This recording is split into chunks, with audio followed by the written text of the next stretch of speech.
ठीक है, तो आफ्टर अ गैप ऑफ से I think 4-5 days we are joining again. Now the class will continue on regular basis. So let us see what we did in last class, last lecture. In last lecture, I hope so we have studied voltage regulation. We are working on voltage regulation of synchronous machine. Voltage regulation of synchronous machine. उसमें हमने we have find the E0 no load voltage and full load voltage V. E minus V by V gives you voltage regulation. So only problem is a full load voltage is fixed. It is 230 volt or 440 volt. It is fixed. Only thing is what will be your no load voltage. That is the part of calculation. For that we have studied some methods, direct method, synchronous impedance method. Now we are in position of studying MMF method or ampere terms method, magnetic motive force MMF method or ampere terms method. EMF method we have studied, and for calculation of E0 you need synchronous armature resistance, synchronous reactance. Synchronous reactance has two parts: leakage reactance and armature reaction, effect of reactance due to armature reaction and leakage reactance. While studying synchronous impedance method, we have neglected armature reaction. Armature reaction का effect हमने नहीं लिया था, तो उसका effect लेना है. उसका effect लेने के लिए हम we are in position to quick revise what is armature reaction. Armature reaction, what do you mean by armature reaction? This we want to revise. We have already studied armature reaction. Armature reaction is due to effect of armature flux on main flux. ठीक है, clear है? ये armature reaction का concept बहुत important है, इससे बहुत effect पड़ता है for the operation of synchronous machine. आपने देखा होगा कि in general in synchronous generator we have field winding in rotor which produces your main flux. Main flux is produced by field winding in rotor. Okay? But we have also studied that due to three-phase supply, three fluxes are produced in three-phase winding. Since it is displaced by 120 degree, a rotating magnetic field is produced which rotates at synchronous speed. Now we have two fields. One is armature field and one is main field.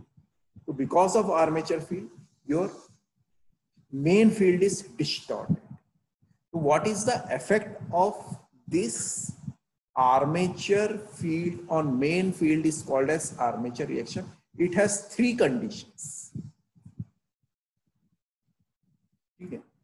And in last class or in last communication, I told you to try to understand armature reaction. If you have studied, that is well and good. अगर नहीं पढ़ा है तो उसे फिर से एक बार revise कर लो. आर्मेचर रिएक्शन का कंसेप्ट क्या है? Armature reaction always changes with power factor, because load is uncertain.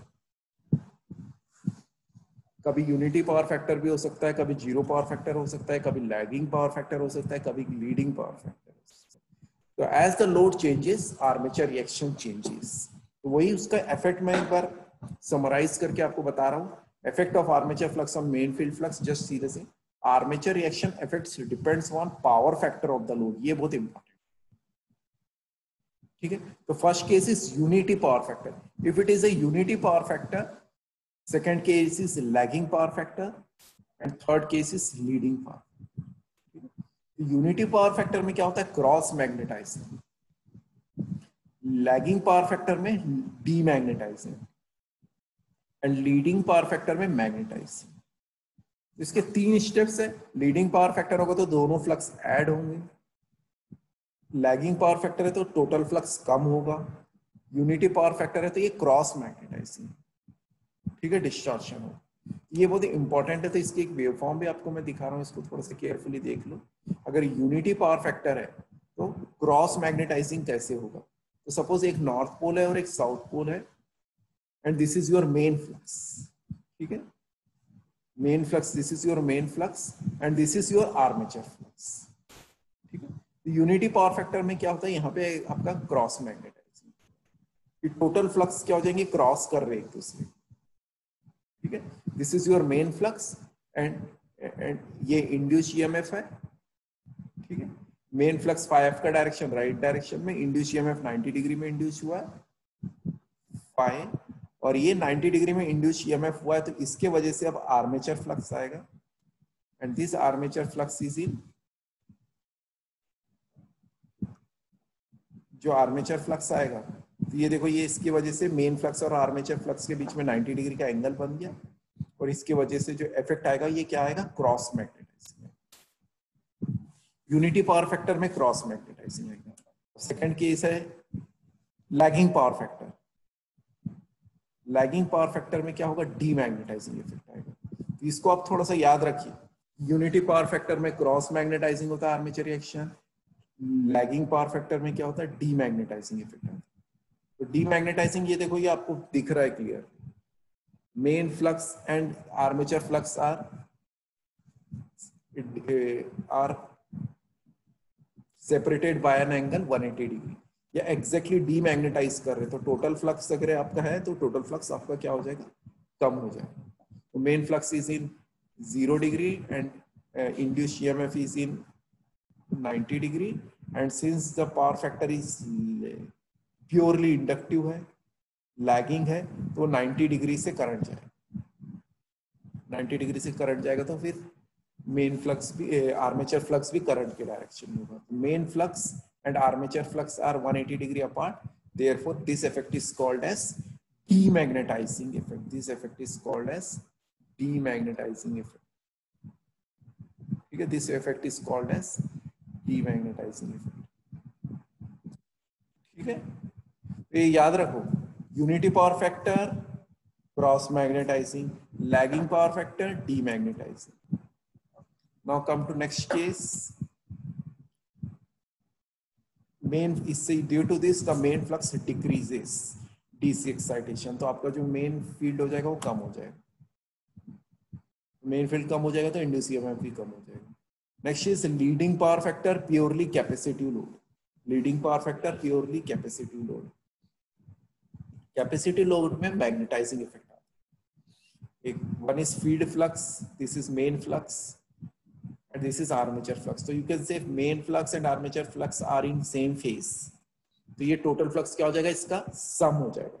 Total flux सम हो जाएगा तो फ्लक्स बढ़ जाएगा, फ्लक्स बढ़ जाएगा तो ईएमएफ बढ़ जाएगा, ईएमएफ बढ़ जाएगा तो आपका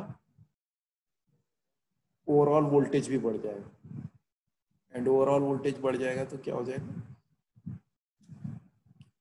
कि आपका output voltage becomes greater than terminal voltage हो जाएगा, ठीक है, टर्मिनल वोल्टेज ग्रेटर देन।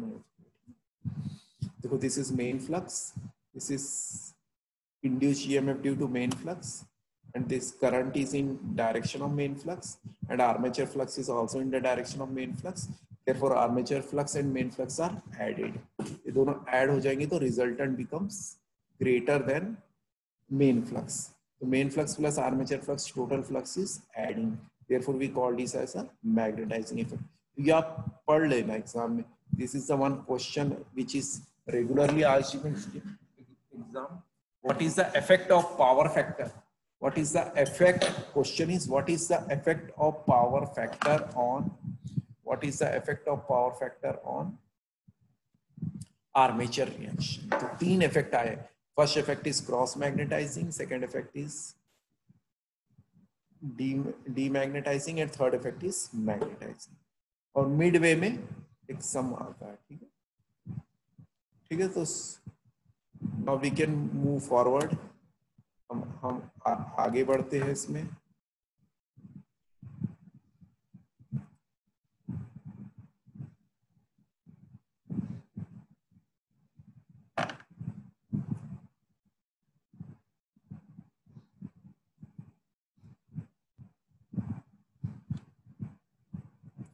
फिर आगे क्या पढ़ा था, this synchronous impedance method, right.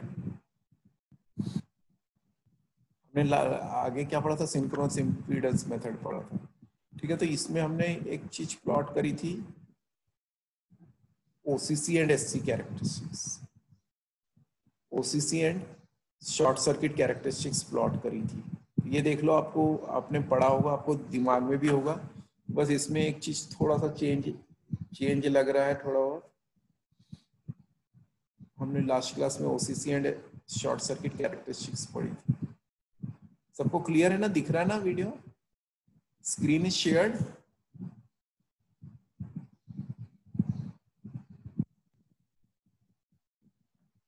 नहीं दिख रहा है,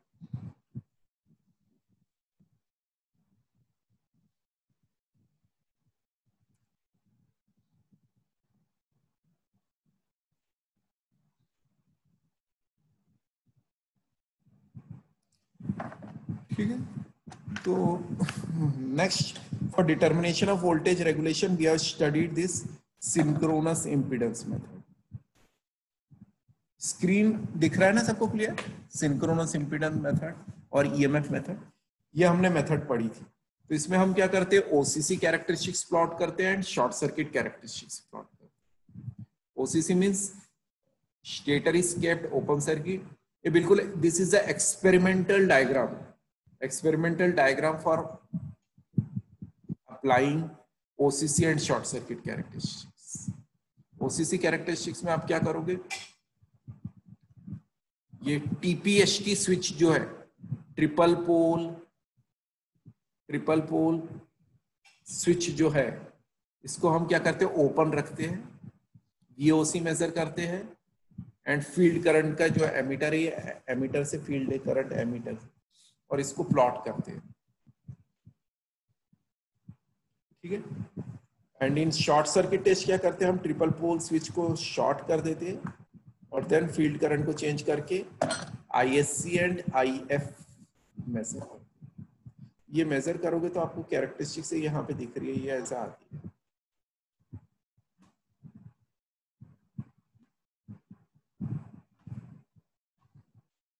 open circuit characteristics and short circuit characteristics, मैं इसमें डिटेल में नहीं जा रहा हूँ because we are already taught, हमने ऑलरेडी पढ़ लिया। अब इसके आगे आज देखेंगे एमएमएफ मेथड। ये कैरेक्टरिस्टिक्स हमने प्लॉट किए थे, ओसीसी कैरेक्टरिस्टिक्स लाइक दिस, और शॉर्ट सर्किट कैरेक्टरिस्टिक्स की स्केल हमने राइट साइड में लिए थे, इसने लेफ्ट साइड में लिया, तो शॉर्ट सर्किट कैरेक्टरिस्टिक्स को अपने ऐसा प्लॉट किया था। और फिर इससे लिंक्ड हमने E1 एंड IA निकाले थे, और E1 by I1 directly gives you ZS, इसने डायरेक्टली आपको ZS दे दिया, ठीक है। ये ऑलरेडी हमने पढ़ लिए, ठीक है। This we already have studied, ये आपको डायरेक्टली देता था, ZS निकाले थे, VOC by IA, phase EMF open circuit, phase current and short circuit, ZS मिल गया था। ZS के बाद हमने क्या कर लिए थे, रेगुलेशन डिटरमिन कर, ZS is equal to RA plus XS square, XS is equal to ZS square minus RA square, इससे रेगुलेशन निकाल। तो इसमें हमने क्या किया था, इसका ड्रॉबैक ये था कि the drawbacks of synchronous impedance method और EMF method is we are not taking the effect of armature reaction. हमने आर्मेचर रिएक्शन का इफेक्ट नहीं लिया था, we have not taken the effect of armature reaction, demagnetizing, cross magnetizing, or we call it as a magnetizing, ये जो effect हो रहे थे डिफरेंट पावर फैक्टर में, वो इफेक्ट नहीं लिया था। इसलिए the result obtained by EMF method और synchronous impedance method is not correct और it's not exact, therefore there is a need of ampere turns method और MMF मेथड। तो एम्पियर टर्न्स मेथड में हम एम्पियर टर्न्स की बात करते हैं। Ampere turns means I into N, NI, number of turns into current, तो unit क्या होती है, एम्पियर टर्न्स। और MMF, magnetomotive force, magnetive motive force, जैसे the significance of EMF in electric circuit is analogous to significance of MMF on magnetic motive force. आपने देखा होगा कि in electric circuit EMF electrons को करंट को drive करता है, वैसे ही in magnetic circuit MMF NI जो रहता है N into I, MMF drives the magnetic circuit, और फ्लक्स को जो ड्राइव करता है, फ्लक्स को जो फोर्स करके पास होने देता है, वो एमएमएफ होता है, मैग्नेटिक मोटिव फोर्स। ठीक है, ये सब कॉन्सेप्ट्स बहुत सारे फंडा, if your fundamentals are okay then you can understand the big concepts of machines में बहुत सारे कॉन्सेप्ट्स हैं। तो MMF is clear, I hope so, कि मैग्नेटिक मोटिव फोर्स जो होता है वो फ्लक्स को ड्राइव करता है। तो उसके लिए भी you need a number of turns, तो फील्ड वाइंडिंग में नंबर ऑफ टर्न्स जितने हैं और फ्लक्स करंट जितना जा रहा है, तो NI gives you ampere turns. ठीक है, तो this method we have already studied, EMF method. अब हम will come for MMF method.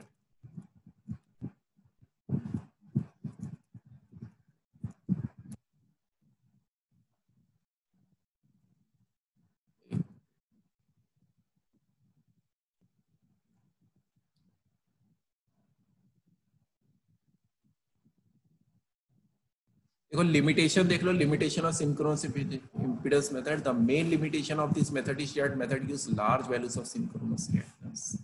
तो सिंक्रोनस रिएक्टेंस की वैल्यू ये करेक्ट नहीं देता है, ये लार्ज वैल्यू दे देता है। This leads to high values of percentage regulation. तो इसमें परसेंटेज रेगुलेशन थोड़ा ज्यादा है, ठीक है, क्योंकि आर्मेचर रिएक्शन क्रॉस मैग्नेटाइजिंग कर रहा है कि डीमैग्नेटाइजिंग कर रहा है, ये हमें पता ही नहीं चलता। तो उसकी वजह से आपका जो आर्मेचर रिएक्शन, ये सिंक्रोनस रिएक्टेंस होता है, वो ज्यादा आ जाता है।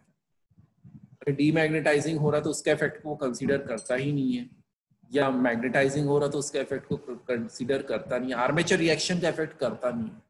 इसलिए देयर इज अ नीड कि रेगुलेशन की वैल्यू थोड़ा ज्यादा दे रहा है, तो there is a need to determine the voltage regulation by ampere turns method.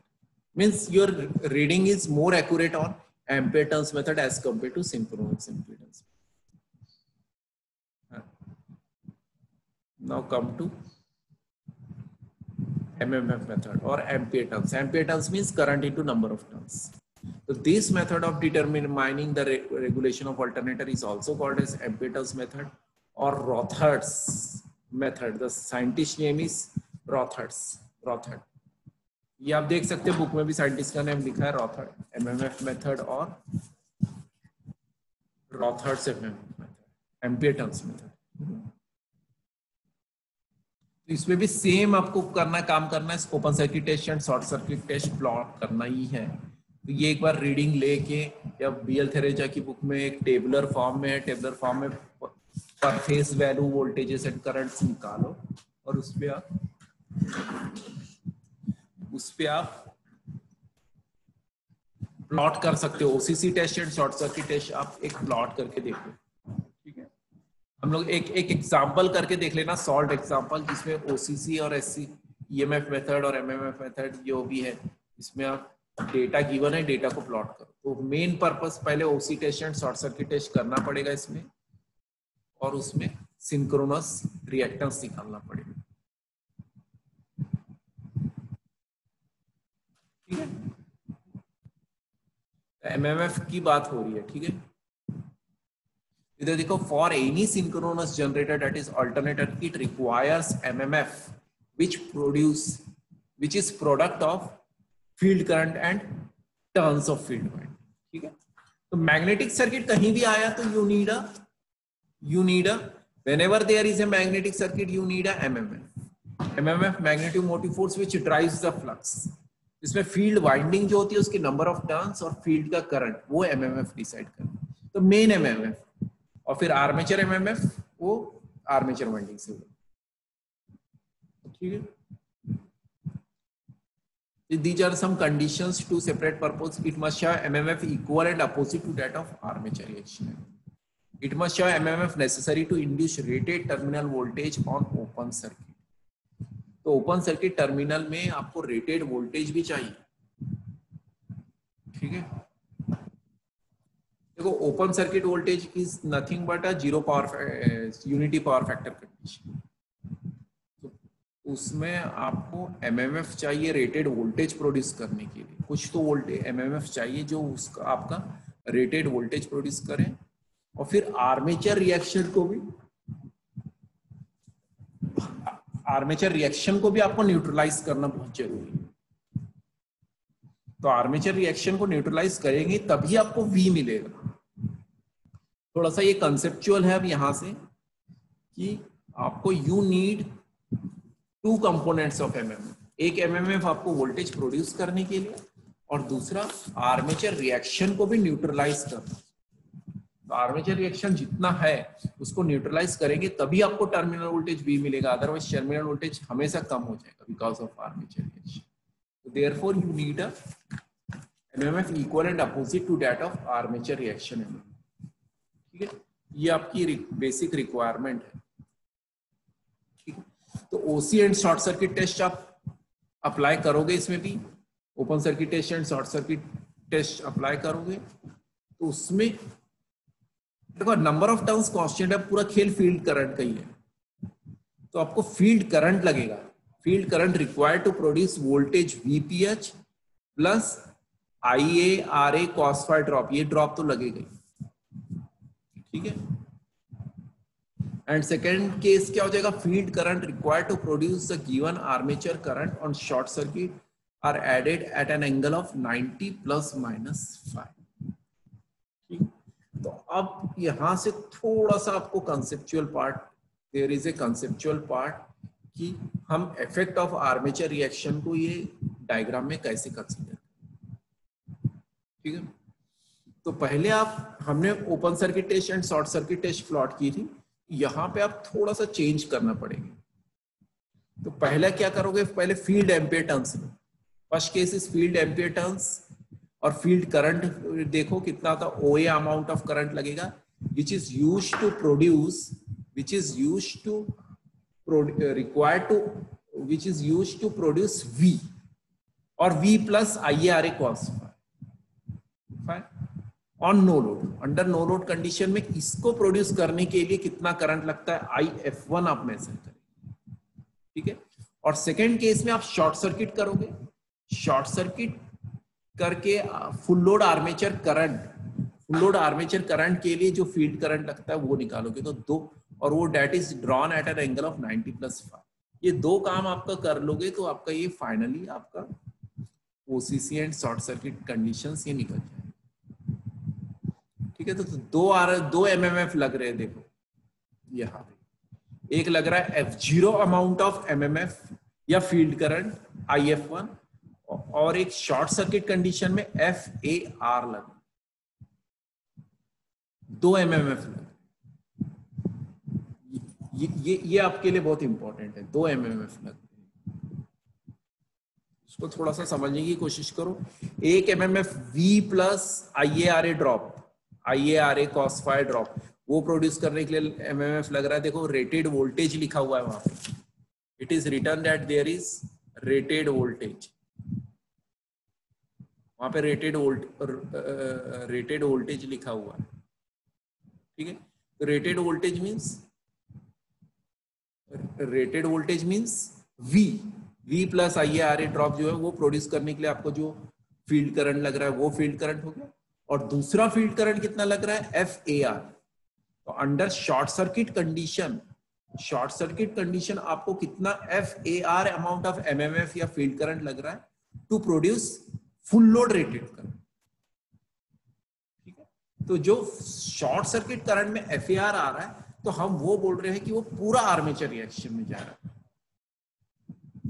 ठीक है, तो you can say field ampere turns, मेरी लाइन सुनो, field ampere turns required to overcome the demagnetising effect of armature reaction on full load. तो ये FAR क्या कर रहा है, डीमैग्नेटाइजिंग आर्मेचर रिएक्शन जो है उसको ओवरकम करने के लिए FAR अमाउंट ऑफ हमको लग रहा है। This value is found from short circuit test. ठीक है, तो शॉर्ट सर्किट टेस्ट में जो आपको MMF लगता है वो पूरा डीमैग्नेटाइज करता है, So you can say the field ampereturns required to produce full load current on short circuit balances the armature reaction and impedance syndrome. Short circuit condition में जो एमएमएफ लगता है वो बैलेंस करता है.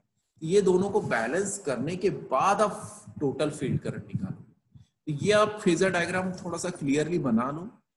यानी ये कैरेक्टरिस्टिक्स देख लो. एक ओसीसी कैरेक्टरिस्टिक्स है, एक शॉर्ट सर्किट कैरेक्टरिस्टिक्स है.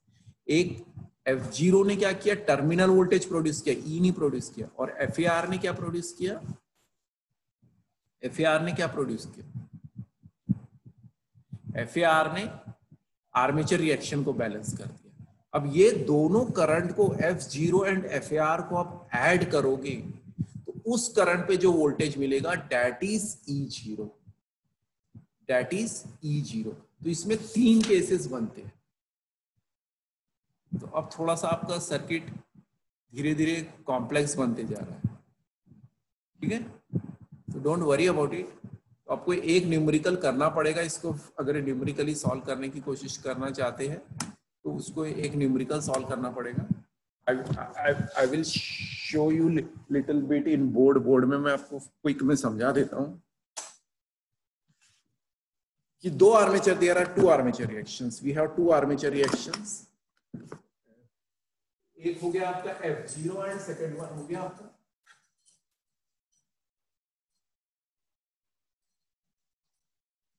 एक हो गया F0 एंड एक हो गया FAR. तो ये आप थोड़ा सा केयरफुली देख लो. 2 आर्मेचर रिएक्शंस है.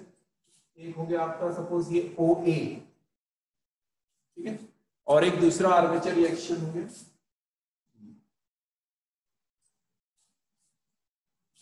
OB, OA and OB. ठीक है, तो टोटल एम्पेडेंस या टोटल फील्ड करंट इतना लग रहा है. टोटल फील्ड करंट इतना लग रहा है to produce, total field current इतना लग रहा है टू प्रोड्यूस E0.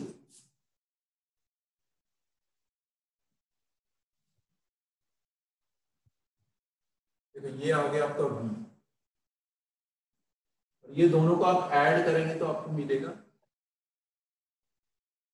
थोड़ा सा वेव फॉर्म को केयरफुली देखो. ये दोनों को ऐड करोगे तो आपको मिलेगा E0. ओवरऑल एम्पेडेंस मेथड से हमें E0 ही निकालना है. ठीक है ना. तो OA by OC test and OB और AB ये शॉर्ट सर्किट टेस्ट से AB. FAR लिखा है ना, शॉर्ट सर्किट टेस्ट से मिला है, वो AB मिला है. तो ये दोनों को ऐड करोगे तो आपको E0 मिलेगा. तो इस केस में भी 3 केस बन रहे हैं.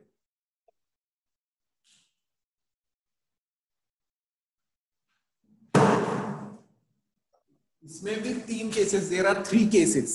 देयर आर 3 केसेस कि AB1 ऐड हो रहा है तो ये मैग्नेटाइजिंग होगा, AB सब्ट्रैक्ट हो रहा है डीमैग्नेटाइजिंग हो रहा है, और थर्ड हो रहा है AB क्रॉस मैग्नेटाइजिंग हो रहा है. ये AB ऊपर भी जा सकता है, पीछे भी जा सकता है, तो ओवरऑल इफेक्ट भी होता है. तो इसलिए हम एक जनरल केस लेते हैं. एक हम जनरल केस लेते हैं कि ओवरऑल जो आई लगेगा, जो टोटल आई बनेगा वो कितना बनेगा. ओवरऑल जो आई लगेगा वो कितना बनेगा. इसलिए ये मैं यहां से ये ऐसा एक कर्व बनता है. AB का डायरेक्शन ये भी नहीं हो सकता, कोई भी हो सकता है कि चल. तो हम जनरली क्या करते हैं, टोटल MMF जो निकालते हैं, टोटल फील्ड करंट जो निकालते हैं, अगर ये फाई 0 है तो इधर जाएगा, फाई अगर कुछ इधर है तो इधर भी जा सकता है. ये एक केस हो. ठीक है, और फाई इधर भी जा सकता है.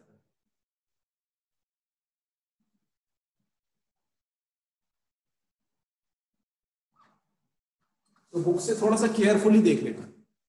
तो तीनों केसेस में ऐड हो जाएंगे. तो सबसे पहला केस क्या है कि फाई इधर जा रहा है, इधर जा रहा था, ये क्या हो जाएगा, this is for lagging power factor. अगर इधर जा रहा है ये कम हो गया आपका leading power factor. Leading power factor में करंट कम लगेगा, यूनिटी पावर फैक्टर में यहां जाएगा. ये continuously flux is changing. Flux क्या हो रहा है, कंटिन्यूअसली चेंज हो रहा है. ठीक है ना.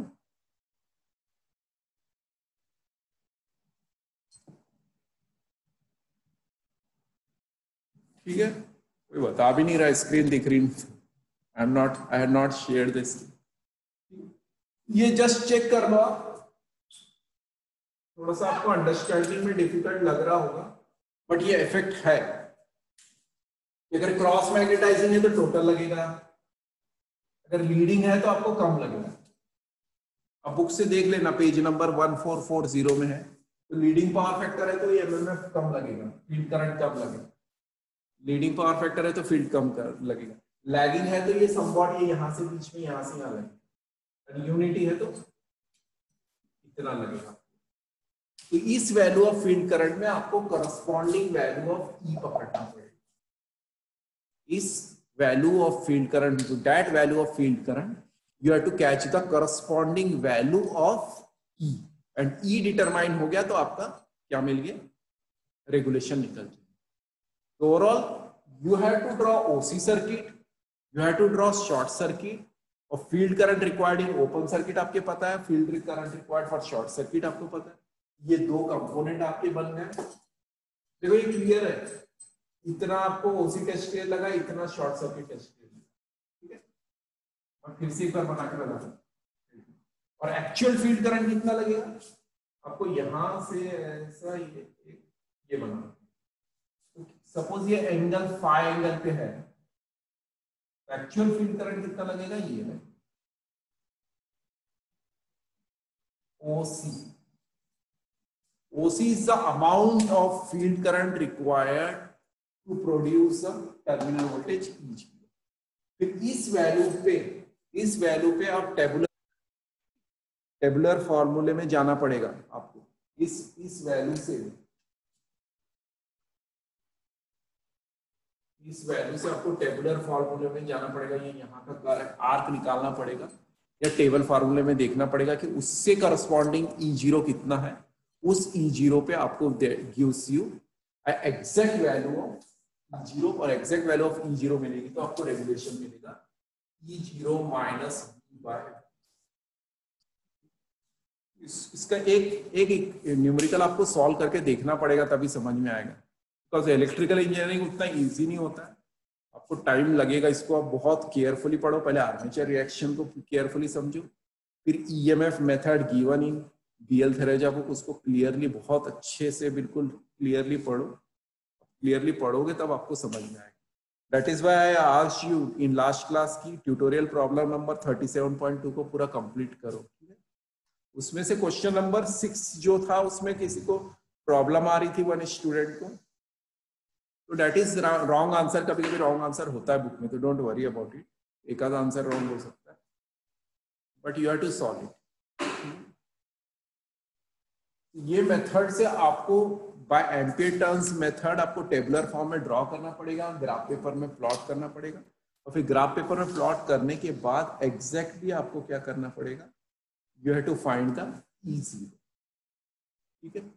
ये वैल्यू थी शॉर्ट सर्किट टेस्ट का डाटा, तो शॉर्ट सर्किट टेस्ट का डाटा ये दोनों ऐड करने के बाद आपको यहां से आपको ये ऐसा कर्व घुमा के नीचे जाने के बाद इस पॉइंट में आपको क्या मिलेगा, E मिलेगा, ठीक है। To find exactly E you need a graph paper. Graph paper में ही आपको पूरा सॉल्व करना पड़ेगा। So this method is called as ampere turn method, which is also taking care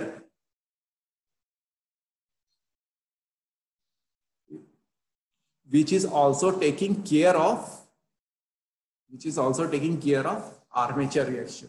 ये exact थोड़ा सा equal value और you can say regulation की value कम देता है as compared to EMF में, ठीक है। If anybody having any doubt, you can ask। अगर किसी को कोई डाउट है तो वो कुछ पूछ सकता है। Anybody having any doubt? Anybody having any doubt?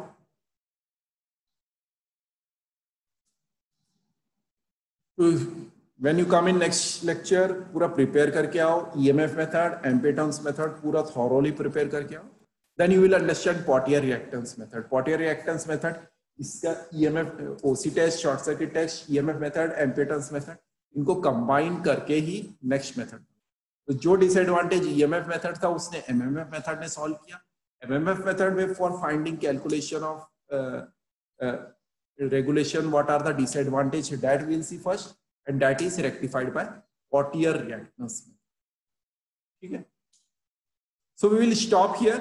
आप थोड़ा सा इंटरेस्टिंग आओ, थोड़ा सा मैंने भी ब्रेक ले लिया, आई एम थोड़ा little bit out of station sir, tomorrow